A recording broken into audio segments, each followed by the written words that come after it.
नमस्कार। Vision IAS के news today के इस अंक में आप सभी का स्वागत है। इस अंक में हम आपके लिए लेकर आए हैं यूपीएससी परीक्षा की दृष्टि से महत्वपूर्ण कुछ अहम खबरें। इस अंक के साथ मैं हूँ दिव्या सिंह।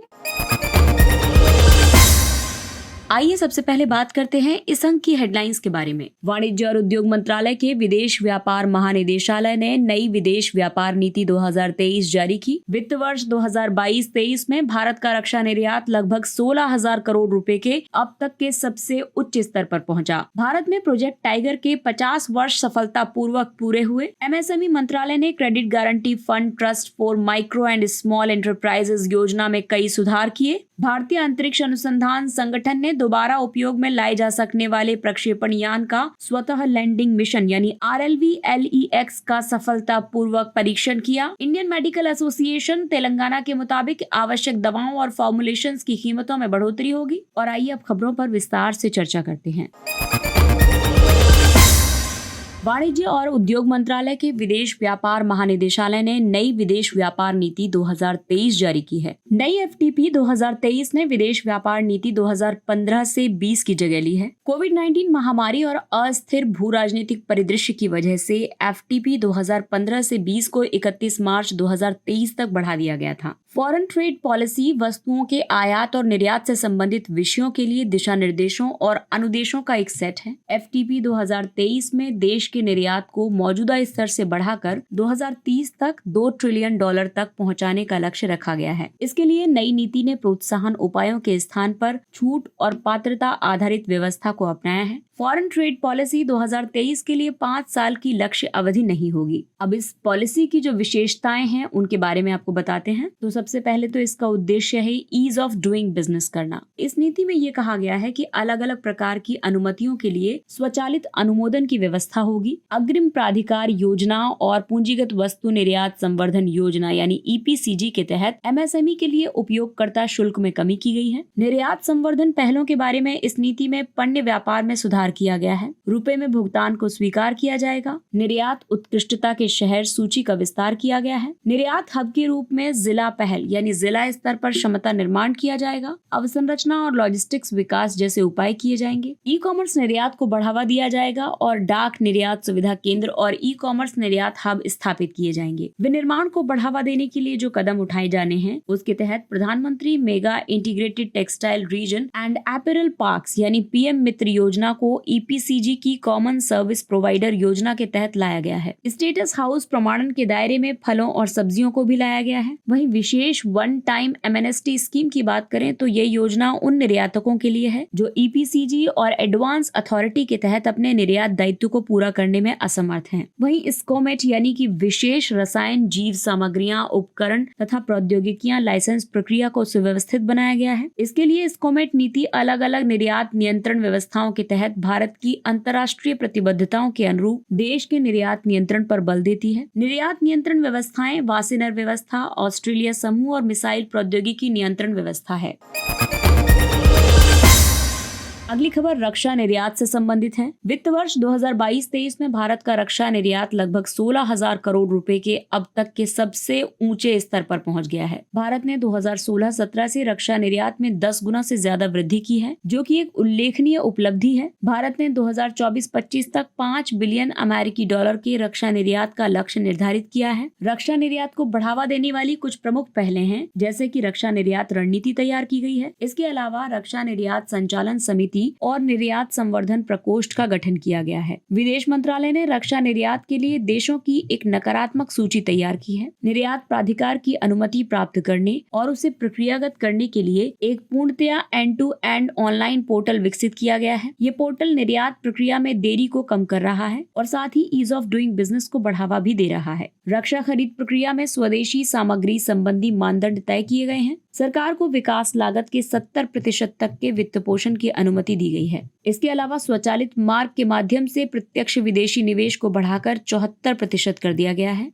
साथ ही 3 ओपन जनरल एक्सपोर्ट लाइसेंस की अधिसूचना जारी की गई है। ओपन जनरल एक्सपोर्ट लाइसेंस एक बार में दिए जाने वाला निर्यात लाइसेंस है। ये निर्दिष्ट देशों को विशेषीकृत उत्पादों के निर्यात की अनुमति देता है। रक्षा निर्यात का महत्व इसलिए भी है क्योंकि ये भारतीय रक्षा उद्योग को वैश्विक रक्षा मूल्य श्रृंखला का हिस्सा बनने में मदद करेगा। ये घरेलू विनिर्माण क्षमता में वृद्धि करेगा। ये नई प्रौद्योगिकी के उपयोग को प्रोत्साहित करेगा। ये रक्षा उद्योग में मेक इन इंडिया पहल को बढ़ावा देगा। रक्षा निर्यात की स्थिति की बात करें तो भारत अब 85 से ज्यादा देशों को निर्यात कर रहा है। वर्तमान में 100 कंपनियां रक्षा निर्यात उत्पादों का निर्यात कर रही हैं। भारत के शीर्ष निर्यात गंतव्य देश हैं म्यांमार, श्रीलंका और आर्मेनिया। भारत का रक्षा निर्यात अब तक के सबसे ऊंचे स्तर पर यानी कि लगभग 10 गुना से ज्यादा वृद्धि दर्ज की गई है।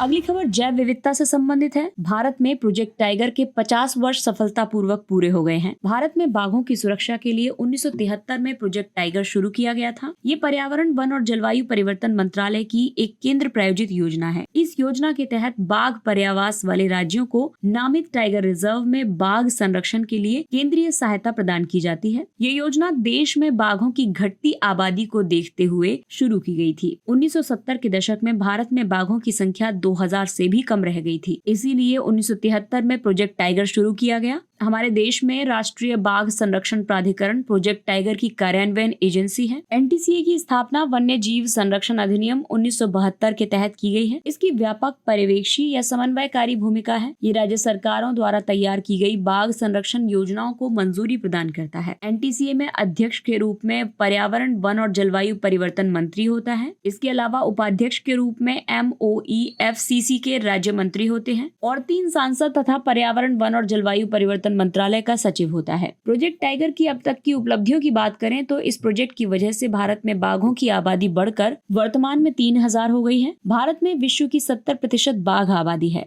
आरंभ में प्रोजेक्ट टाइगर के तहत 9 टाइगर रिजर्व थे, लेकिन भारत में अब 53 टाइगर रिजर्व हैं। ये रिजर्व देश के भौगोलिक क्षेत्र के लगभग 2.4% हिस्से को कवर करते हैं। टाइगर आबादी वाले देशों के लिए 2022 तक बाघों की आबादी को दोगुना करने का लक्ष्य निर्धारित किया गया था। भारत ने 4 साल पहले ही यानी 2018 में ही ये लक्ष्य हासिल कर लिया था। बाघ सुरक्षा की स्थिति की बात करें तो IUCN में इसकी स्थिति एंडेंजर्ड की है। ये साइट्स के परिशिष्ट 1 में शामिल है। ये वन्य जीव संरक्षण अधिनियम की अनुसूची 1 और अनुसूची 4 में शामिल है।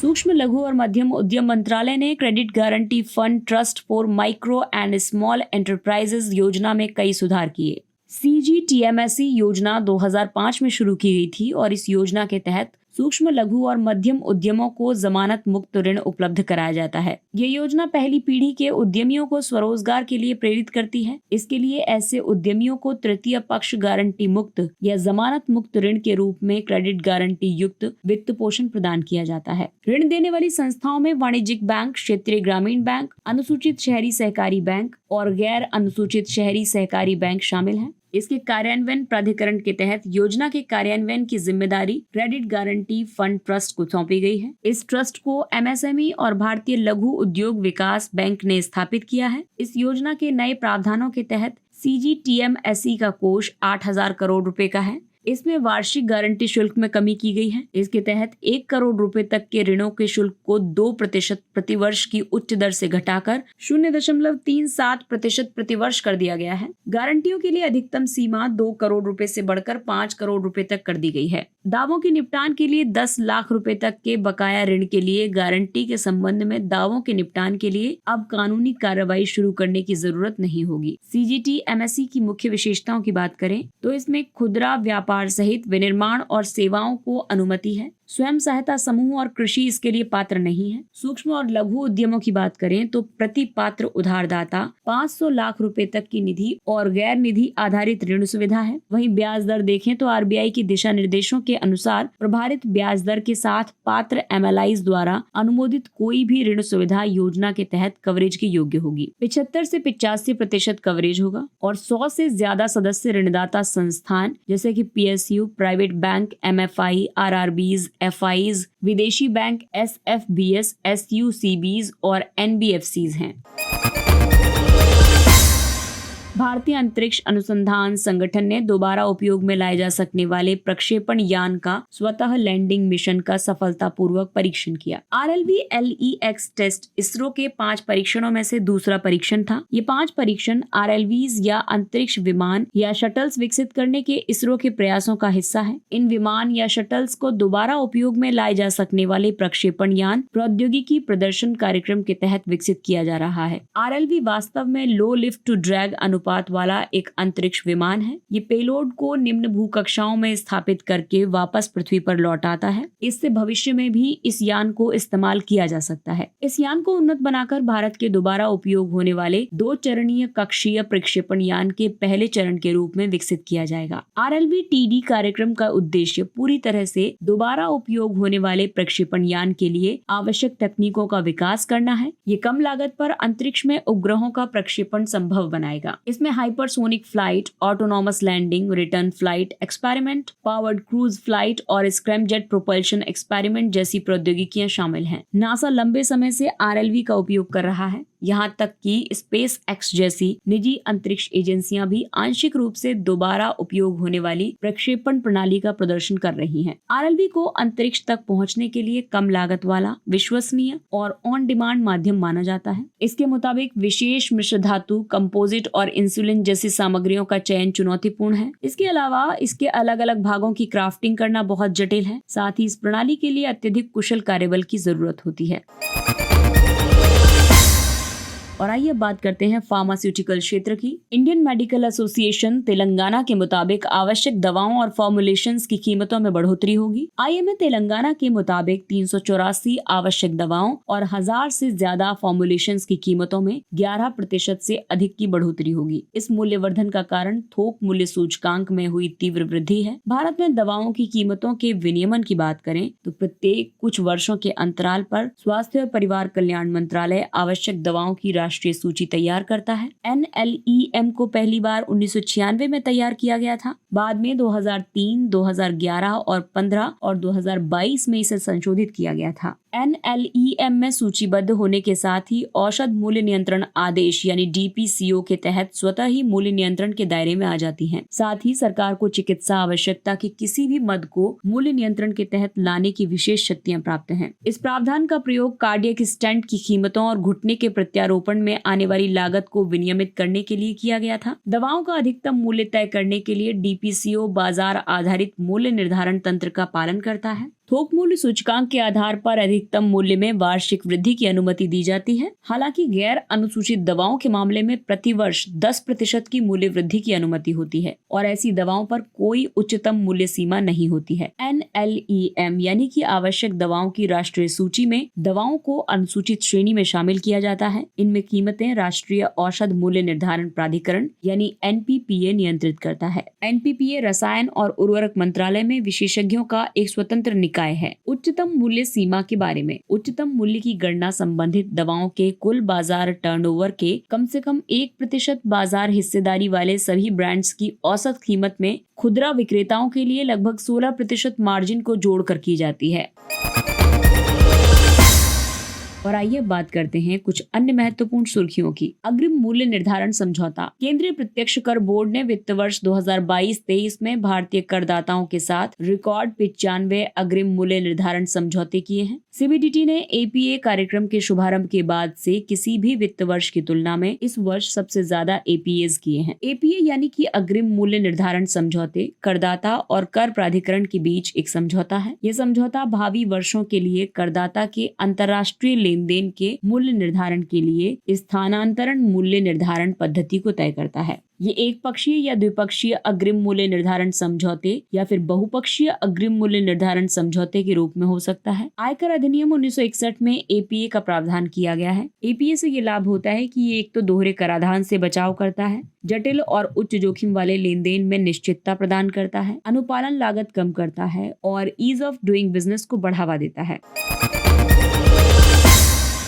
स्वचालित परीक्षण स्टेशन। सरकार ने भारी माल और यात्री मोटर वाहनों के लिए अनिवार्य फिटनेस परीक्षण लागू करने की तिथि को 1 अक्टूबर 2024 तक बढ़ा दिया है। फिटनेस परीक्षण एक पंजीकृत ATS के माध्यम से किया जाएगा। वर्ष 2022 में केंद्रीय मोटर वाहन नियम 1989 के तहत 1 अप्रैल 2023 से फिटनेस परीक्षण अनिवार्य कर दिया गया था। ATS में किसी वाहन की फिटनेस की जांच के लिए आवश्यक अलग अलग परीक्षणों को स्वचालित करने के लिए यांत्रिक उपकरणों का इस्तेमाल किया जाता है। विशेष प्रयोजन वाहनों, राज्य सरकारों आदि को निजी और वाणिज्यिक परिवहन दोनों प्रकार के वाहन के फिटनेस परीक्षण के लिए ATS खोलने की अनुमति दी गई है। अगला टॉपिक है नेशनल लॉजिस्टिक्स पोर्टल। पत्तन, पोत परिवहन और जलमार्ग मंत्रालय ने NLPM का सागर सेतु मोबाइल ऐप लॉन्च किया है। NLPM एक राष्ट्रीय समुद्री सिंगल विंडो मंच है। इसमें पूर्ण एंड टू एंड लॉजिस्टिक्स समाधान शामिल है। ये निर्यातकों, आयातकों और सेवा प्रदाताओं को दस्तावेजों का निर्बाध रूप से आदान प्रदान करने तथा व्यापार करने में मदद करता है। NLPM का व्यापक विजन सरकार से सरकार, सरकार से व्यवसाय और व्यवसाय से व्यवसाय मॉडल में अलग अलग हितधारकों की आवश्यकताओं की पूर्ति करना है। इसमें इकोसिस्टम में अलग अलग पोर्ट ऑपरेटिंग सिस्टम्स या टर्मिनल ऑपरेटिंग सिस्टम्स और अन्य हितधारक प्रणालियों के साथ एकीकृत होने की क्षमता है। अगला टॉपिक है एराविकुलम राष्ट्रीय उद्यान। एराविकुलम राष्ट्रीय उद्यान को अपना पहला फर्नेरियम यानी फर्न पादपों वाला वनस्पति उद्यान मिल गया है। एराविकुलम केरल के इडुक्की के पास दक्षिणी पश्चिमी घाट में स्थित है। यहाँ पर जो वनस्पति पाई जाती हैं वो हैं घास के मैदान, झाड़ियाँ और शोला वन। सबसे ऊंची चोटी अनायमुदी है जिसकी ऊंचाई 2695 मीटर है। ये प्रायद्वीपीय भारत की सबसे ऊंची चोटी भी है। एराविकुलम राष्ट्रीय उद्यान में पूर्व दिशा में पंबार की सहायक नदियां और पश्चिम दिशा में पेरियार और चालुकुड्डी नदी की सहायक नदियां बहती हैं। इसके अलावा यहाँ पर नीलगिरी ताहर की सबसे बड़ी प्रजाति पाई जाती है। अन्य जानवरों में नीलगिरी मार्टन, रूडी नेवला, छोटे पंजे वाले ऊद बिलाव शामिल हैं। इसके अलावा पादपों में 12 साल में केवल एक बार खिलने वाला नील कुरुंजी और ड्रोसेरा पल्टेट शामिल हैं।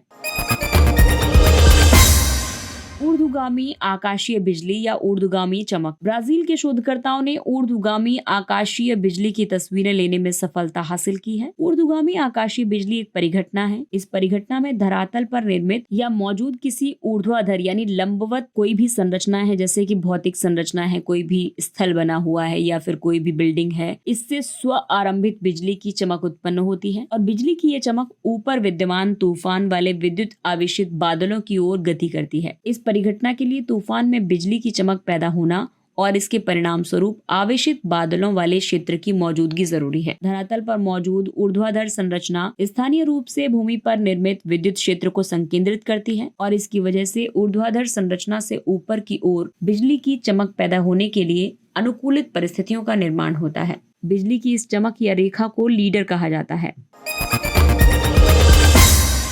लिशमैनियासिस या kala-azar. Indian association for the cultivation of science के हालिया शोध कार्य में दवा प्रतिरोधी लिशमैनियासिस या कालाजार, जिसे कि काला बुखार भी कहते हैं, इसके इलाज में क्विनोलोन डेरिवेटिव को उपयोगी पाया गया है। क्विनोलिन डेरिवेटिव एंजाइम टोपोइजोमेरेज 1 का एक सक्षम अवरोधक है। एंजाइम टोपोइजोमेरेज 1 परजीवियों में DNA संरचना के बने रहने के लिए जरूरी है। कालाजार एक वाहक जनित उपेक्षित उष्णकटिबंधीय रोग है। ये सैंड फ्लाई के काटने से होता है। ये रोग लिशमैनिया जीनस के प्रोटोजुआ परजीवी के कारण होता है। भारत और अन्य उष्णकटिबंधीय देशों से इसके 95% से ज्यादा मामले सामने आते हैं। भारत में ये रोग बिहार, झारखंड, उत्तर प्रदेश और पश्चिम बंगाल में स्थानिक है। नगरी दुबराज चावल। छत्तीसगढ़ के नगरी दुबराज चावल की किस्म को भौगोलिक संकेतक यानी GI टैग का दर्जा दिया गया है। वर्ष 2019 में छत्तीसगढ़ के जीरा फूल चावल को भी भौगोलिक संकेतक का दर्जा प्रदान किया गया था और इस तरह से दुबराज राज्य की दूसरी चावल की किस्म बन गई है जिसे ये टैग दिया गया है। धमतरी जिले के नगरी में एक महिला स्वयं सहायता समूह माँ दुर्गा स्वयं सहायता समूह दुबराज की फसल कटाई करता है। इसी समूह ने भौगोलिक संकेतक दर्जे के लिए आवेदन किया था। नगरी दुबराज को इसकी सुगंध की वजह से छत्तीसगढ़ का बासमती कहा जाता है। वाल्मीकि रामायण में इस अनाज का संदर्भ मिलता है और ये चावल की देशी किस्म है जिसके दाने छोटे होते हैं।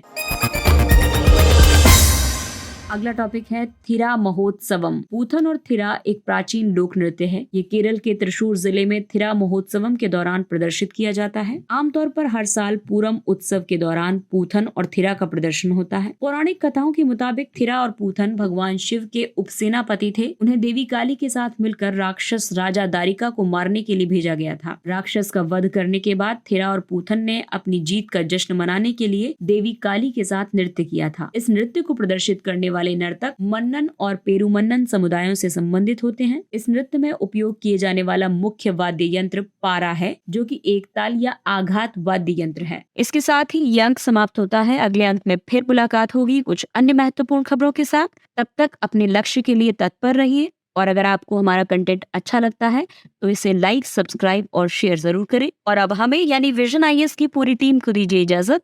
नमस्कार।